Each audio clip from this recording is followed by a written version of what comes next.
গত জুলাই আগস্টে ছাত্র জনতার আন্দোলনে মানবাধিকার লঙ্ঘনের বিষয়ে তদন্ত প্রতিবেদন প্রকাশ করা হয়েছে।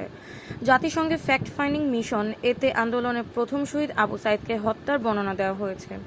বুধবার 12 ফেব্রুয়ারি জাতিসংঘের ফ্যাক্ট ফাইন্ডিং মিশনে প্রকাশিত প্রতিবেদনে এ তথ্য জানানো হয়েছে। প্রতিবেদনে বলা হয়েছে, অন্তর্বর্তী সরকারের প্রধান উপদেষ্টা ডক্টর মোহাম্মদ ইউনূসের অনুরোধে জাতিসংঘের মানবাধিকার কার্যালয় সেপ্টেম্বরে একটি দল পাঠায়। এ দলে মানবাধিকার অনুসন্ধানকারী, একজন ফরেনসিক চিকিৎসক এবং একজন অস্ত্র বিশেষজ্ঞ অন্তর্ভুক্ত ছিলেন।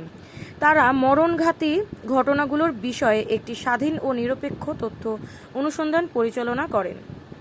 এতে উল্লেখ করা হয়েছে, সাবেক ঊর্ধ্বতন কর্মকর্তারা যারা সরাসরি বিক্ষোভ পরিচালনার সঙ্গে জড়িত ছিলেন এবং অন্যান্য গুরুত্বপূর্ণ অভ্যন্তরীণ তথ্যগুলো বর্ণনা করেছেন যে কিভাবে সাবেক প্রধানমন্ত্রী এবং অন্যান্য ক্ষেত্রের কর্মকর্তারা একাধিক বৃহৎ আকারের অভিযানের নির্দেশনা দেন ও তদারকি করেন, যেখানে নিরাপত্তা ও গোয়েন্দা বাহিনী বিক্ষোভকারীদের গুলি করে হত্যা করেছিল বা নির্বিচারে গ্রেফতার ও নির্যাতন করেছিল।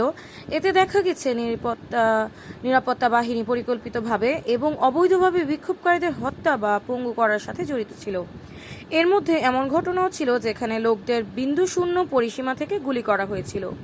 প্রতিবেদনে আবু সাইদের ঘটনাটি বিশদভাবে বিশ্লেষণ করা হয়েছে। সেখানে বলা হয়েছে, রংপুরের বেগম রোকেয়া বিশ্ববিদ্যালয়ের বিক্ষোভের সময় পুলিশকে উদ্দেশ্য করে দুবাহু ছড়িয়ে "আমাকে গুলি করুন" বলে চিৎকার করার সময়ের দৃশ্য ধারণ করা হয়েছিল।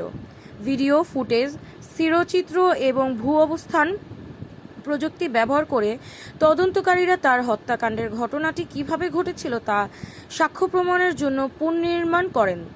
একটি ফরেনসিক বিশ্লেষণ এই সিদ্ধান্তে উপনীত হয়েছে, তার আঘাতগুলো প্রায় 14 মিটার দূরত্ব থেকে ধাতব গুলি বোঝাই শটগান দিয়ে কমপক্ষে দুবার গুলিবিদ্ধ হওয়ার সঙ্গে সামঞ্জস্যপূর্ণ ছিল।